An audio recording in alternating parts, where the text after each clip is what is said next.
Linggo nga pala ngayon. So ngayon ay nagsimba kami dito sa Antipolo Cathedral. So sobrang dami ng tao. Tsaka nagpa-blessing na rin kami ng aming mga motor.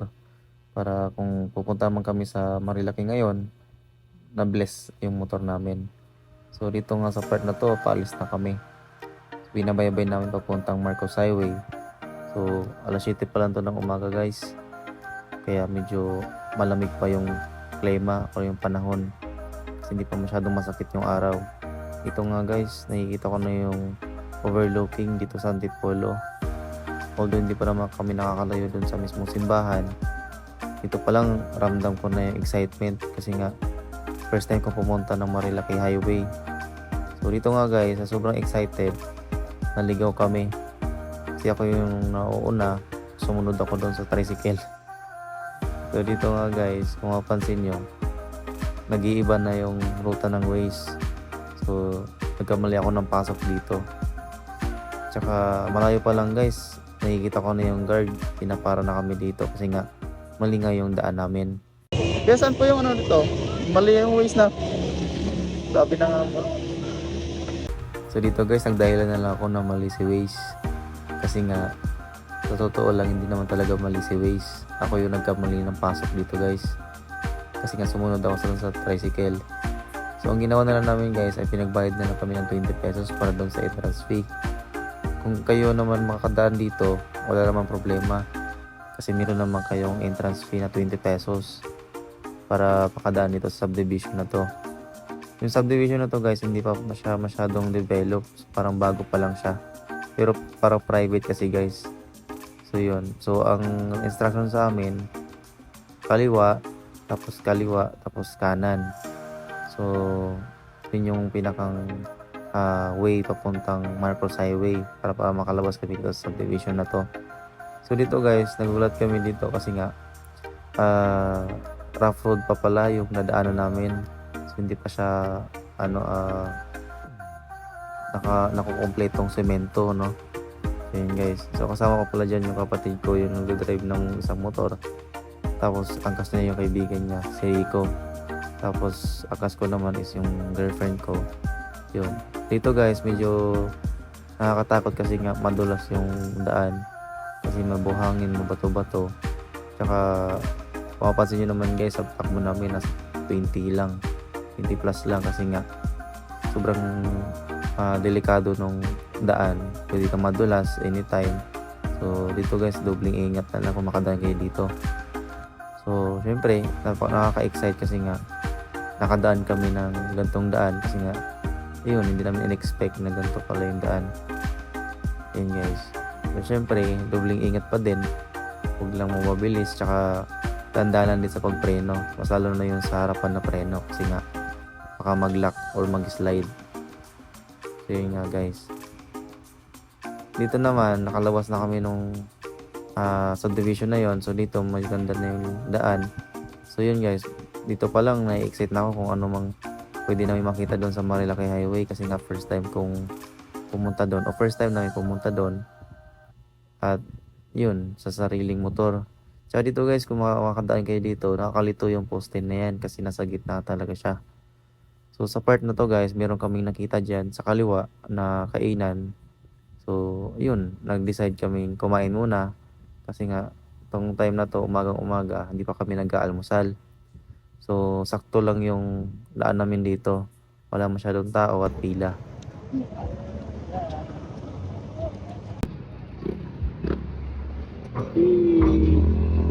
So yung napuntahan pala namin guys is Parisan. So yan yung mga menu nila. Tsaka yung katabi niya ay ganyan, bundok. Ayan, mga puno. Tsaka nakaka-relax siya guys. Kapag kayo kakain dito, Paris overload pala yung in-order namin. So makikita niyo naman yung serving guys kung gaano yung ka-overload, di ba? So di pa kami nakakapunta kay Diwata Paris overload. Pero dito na lang kami kakain ng Paris overload dito sa Marcos Highway. So yan guys. 120 nga pala yung isang serving yan guys. Annual rice na. Pagkatapos nga namin kumain, umalis kami agad para mas maga kami makakarating sa Marilaki. So ito nga guys, kung makikita nyo to, yung arko na to, So, ito yung patunay na tama lang yung dinadaanan nyo, puntang Marcos Highway. So may mga kasabayan kami ditong mga truck, pero hindi naman gano'ng kadami. So dahan-dahan lang din yung takbo namin dito. Fast forward ko na nga lang to yung video guys, kasi sobrang haba nung video na to. So ito yung part na ng paakyat ng Marilaki guys. So dito yung mapapansin na malapit na kayo sa pupuntahan ninyo, o kung saan tumatambay yung mga rider at saka mga biker. So dobling ingat pa rin tayo dito guys, kasi meron mga motor na mabibilis. Tsaka yun guys, alerto lang dapat sa mga nakasunod tsaka nakakasalubong. Ito nga guys, naramdaman namin umaambon na. So yan, naabutan na kami ng ambon. Tsaka naisip muna namin sumilong. So wala kaming ibang sisilungan kundi yung mga puno lang sa gilid. So dito nga nakitambay na rin kami kasi dumami na rin yung sumisilong. Kasi nga palakas na palakas yung ambon. So mababasa na din kami. So di naman kasi namin expected na uulan, kasi nga sobrang init dun pag galing namin sa Antipolo o sa simbahan.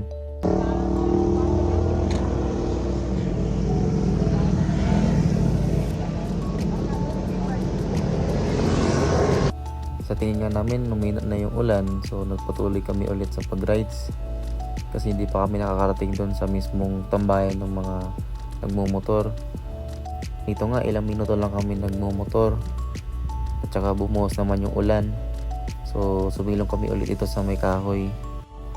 Dito nga nagdesisyon na kaming ituloy na yung rides, kasi nga natagalan kami tumambay doon, kasi nga hindi naman tumitigil yung ulan. So ayun guys, nag-decide na lang kami na maligo na lang, tsaka tinanggal ko na yung cellphone ko sa phone holder. At dito nga napatambay kami ng saglit, kasi nga lumalakas talaga yung ambon. Tsaka sakto naman din dumaan si Purple Man, si Tatay Dan.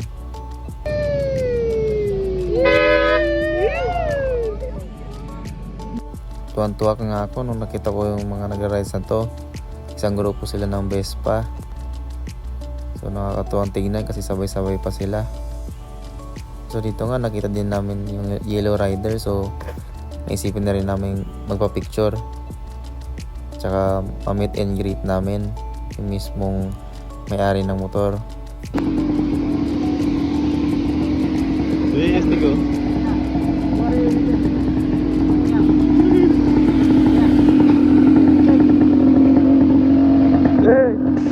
Kasama po kayo.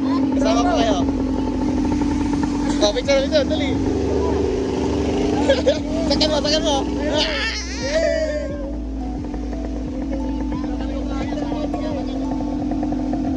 Hey. Bakit? Ano bakit? Kaya picture po kayo. Picture po.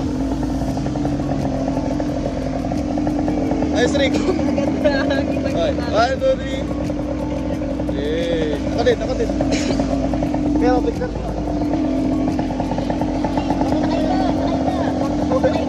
Sakay ka na.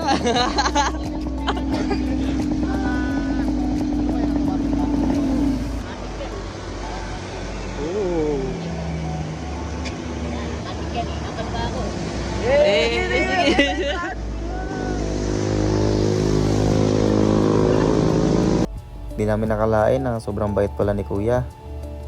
Tsaka pinapasakay niya pa talaga kami dun sa motor niya.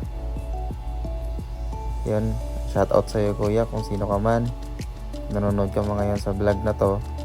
Maraming salamat sa experience ng motor mo. Sa first time namin makakita ng ganyang kalaking motor.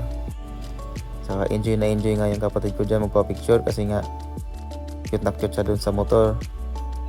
Parang mini bumblebee sa kulay niya na dilaw.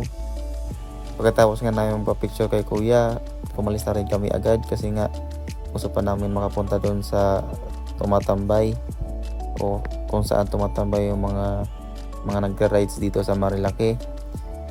So kunting abante lang pala yun. Tsaka dito na kami sa may Manokan na tinatawag. So dito nga guys, ang dami-daming rider na nakikitambay dito. So ayun, nagpark na rin ako dito para manood ng mga nagmumotor. Eh, ito.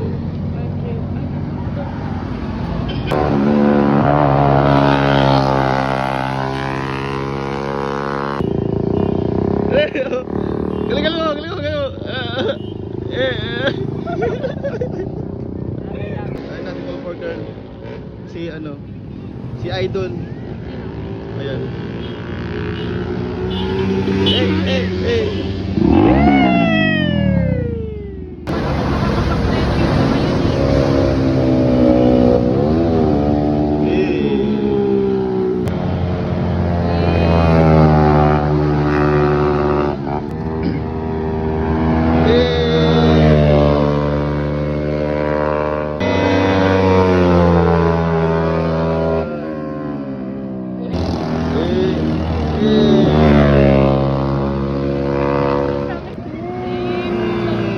Ikaw punutek!